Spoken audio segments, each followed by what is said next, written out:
ચાલો મારા બહેનો, તમારા માટે જુઓ, દિવાળીની અંદર બધો જ નવો સ્ટોક આવી ગયેલો છે. તો દિવાળીનું શોપિંગ જે કરવા માંગતા હોય તે વહેલા જાનકી ફેમિલી શોપની મુલાકાત લઈ લેજો. લેગિન્સ હોય, દુપટ્ટા હોય, રેડીમેડ ડ્રેસ હોય, જીન્સ હોય, ટોપ હોય, તમને હજી પણ ચાલો ઘણી બધી વેરાયટી બતાવું છું. ચાલો આવી જાઓ મારી જોડે.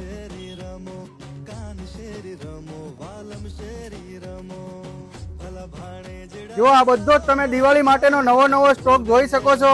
અહીંયા તમારા માટે લેબલિંગનું પણ કામ ચાલુ છે. આ બધું જ આપણે દિવાળીની અંદર ખાલી થાય તે પહેલા તમારે જે કાંઈ દિવાળીની શોપિંગ હોય તે તમારા ફેમિલી સાથે આવીને શોપિંગ કરવા આવી જજો. જે સ્ટોક ફટાફટ ખલાસ થાય છે, હવે નવો સ્ટોક આવવો બહુ જ મુશ્કેલ છે માર્કેટની અંદરથી. તો જલ્દીથી જાનકી ફેમિલી શોપની મુલાકાત લઈ લેજો. તમારે કંઈ પણ શોપિંગ કરવાની હોય, અંડર ગાર્મેન્ટ્સની અંદર હોય, આ ટાઈપનું તમારે રેડીમેડ ડ્રેસની અંદર કલેક્શન જોતું હોય, તમારે વેસ્ટર્ન ટોપની અંદર આવી રીતે કલેક્શન જોતું હોય, જીન્સની અંદર તમારે કલેક્શન જોતું હોય કે નાઇટ વેરની અંદર કલેક્શન જોતું હોય, બધી જ વસ્તુ તમને એક જ જગ્યા પર મળી જવાની છે. તો જલ્દીથી જલ્દી જાનકી ફેમિલી શોપ અમરોલી સુરતની અંદર મુલાકાત કરી લેજો. Thank you guys.